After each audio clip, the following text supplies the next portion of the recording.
Bismillahirrahmanirrahim. Welcome to my channel Industrial Automation and Solution. Please like and subscribe my channel for more videos. So इस video में हम discuss करेंगे function move, move D and move P. Function move basically use होता है किसी भी constant value किसी data register में सेव कराने के लिए या किसी भी डाटा रजिस्टर की वैल्यू को किसी दूसरी लोकेशन पर मूव करने के लिए। इसमें हमारे पास एक सोर्स वैल्यू होती है, एक हमारे पास डाटा रजिस्टर होता है। सोर्स वैल्यू हमारी कोई भी कांस्टेंट वैल्यू हो सकती है, कोई डाटा रजिस्टर की वैल्यू हो सकती है, किसी टाइमर या काउंटर से भी वैल्यू हम ले सकते हैं। मूव फंक्शन को हम अब प्रैक्टिकली करके देख लेते हैं। मैंने एक डाटा रजिस्टर लिया है D0 जिसमें मैं मूव करवा रहा हूँ एक कांस्टेंट वैल्यू 32,767। मूव फंक्शन की बेसिकली हमारे पास लिमिटेशन होती है कि इसमें हम 16 बिट से ज़्यादा डाटा मूव नहीं करवा सकते। तो 16 बिट में मेरे पास आएगा 65,536 और मेरे पास जो मोस्ट सिग्निफिकेंट बिट होती है वो साइन बिट होती है। अगर मेरे पास साइन डाटा होगा तो मेरे पास 32,767 तक मैं मूव करवा सकता हूँ। इससे ज़्यादा अगर डाटा होगा तो वो मूव फंक्शन उस पर एप्लीकेबल नहीं होगा।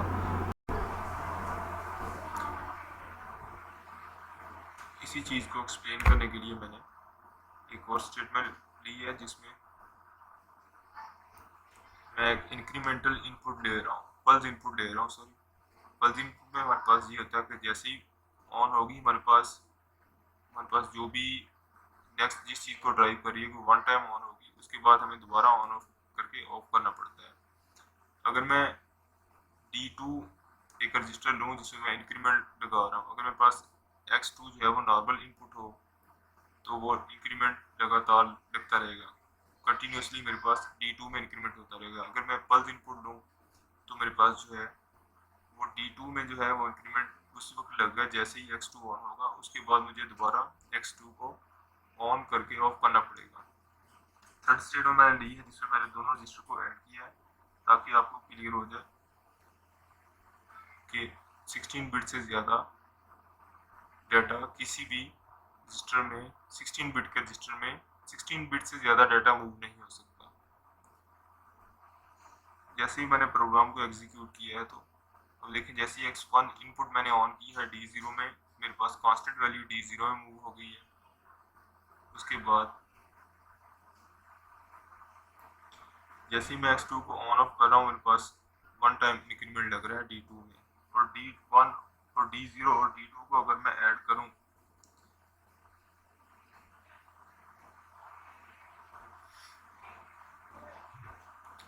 तो आप देखेंगे कि जैसे ही D10 में मेरे पास 32,767 से ज़्यादा डाटा हुआ है, 68 पर गया, तो D10 में जब दोनों की एडिशन हुई है तो वो मेरे पास 0 हो गया, यानी रजिस्टर D10 ओवरराइट होना शुरू हो गया।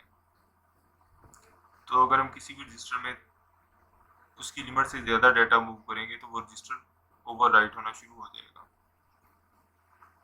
तो इस चीज़ को अवॉइड करने के लिए हमारे पास अगर 16 बिट से ज़्यादा डाटा है तो वो हम उसके लिए हम डी मूव फंक्शन यूज़ करेंगे। डी मूव फंक्शन में ये होता है कि हमारे पास 32 बिट डाटा, हम 32 बिट तक डाटा मूव कर सकते हैं।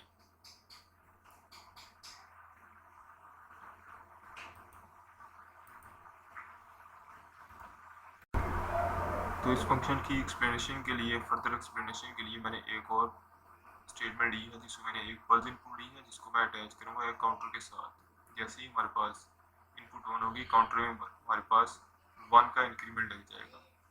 काउंटर हमारे पास बेसिकली एक ऐसी डिवाइस है जो एक्सटर्नल या इंटरनल इवेंट के काउंट करने के लिए यूज होती है। उसके बाद मैंने दूसरी स्टेटमेंट में एक M8000 इनपुट ली है। M8000 मेरे पास बेसिकली एक इनपुट है, जैसे ही हमारी PLC ऑन होगी ये मेरे पास M8000 इंटरनल रिले है, ये हमारी ऑन हो जाती है। तो मैंने प्रोग्राम को एग्जीक्यूट किया, आप देखें, आप जैसे ही मैं इंक्रीमेंट X1 ऑन ऑफ करता हूँ काउंटर में इंक्रीमेंट मेरा लगता रहेगा और साथ साथ वैल्यू मेरे पास D1 डाटा रजिस्टर में काउंटर की वैल्यू डाटा रजिस्टर में मूव होती रहेगी।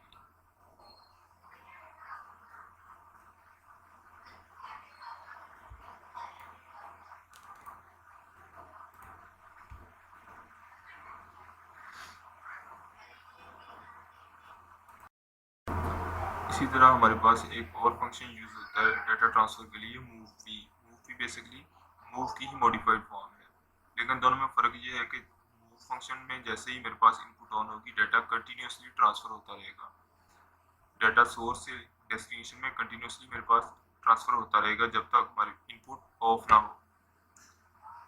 मूव पी में हमारे पास ये होता है कि मेरे पास राइजिंग पल्स पर डाटा ट्रांसफ़र होता है, उसके बाद इनपुट अगर मेरी ऑन भी रहे तो डाटा ट्रांसफ़र नहीं होगा जब तक हम इनपुट को दोबारा ऑन करके ऑफ ना करें।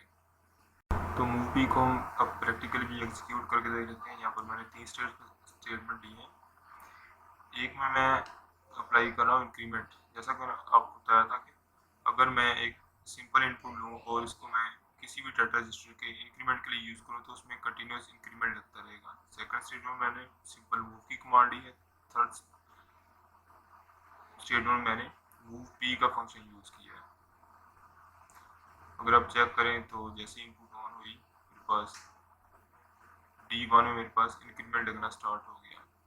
उसके बाद D2 में अगर मैं D2 को ऑन करूं तो कंटिन्यूसली मेरे पास डाटा D1 से D2 में मेरे पास शिफ्ट होना शुरू हो गया। अगर मैं थर्ड स्टेटमेंट की तरफ चलूं तो यहाँ पर आप देखेंगे एक दफ़ा इनपुट ऑन होने के बाद सिर्फ राइजिंग पल्स पर मेरे पास डाटा ट्रांसफ़र हो रहा है। उसके बाद जैसे ही डाटा ऑफ मेरे पास इनपुट ऑफ होगी मेरे पास डाटा ट्रांसफ़र नहीं होगा।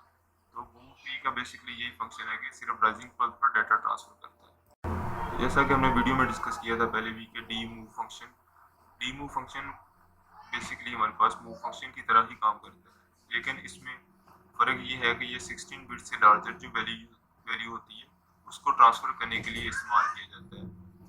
डी मूव फंक्शन में हमारे पास 32 बिट तक हमारे पास स्पेस होती है, हम 32 बिट तक वैल्यूज इसमें इसके ज़रिए ट्रांसफ़र कर सकते हैं। इसमें हमारे पास होता ही है कि जब हमारे पास 16 बिट से ज़्यादा वैल्यू होगी वो ऑटोमेटिकली, अगर मैंने डाटा D1 में सेव करा है तो वो ऑटोमेटिकली D2 में शिफ्ट होना शुरू हो जाएगी। तो हमारे पास रजिस्टर ओवरराइट होके हमारे पास दोबारा जीरो से स्टार्ट नहीं होता, हमारे पास एग्जैक्ट वैल्यू आती है।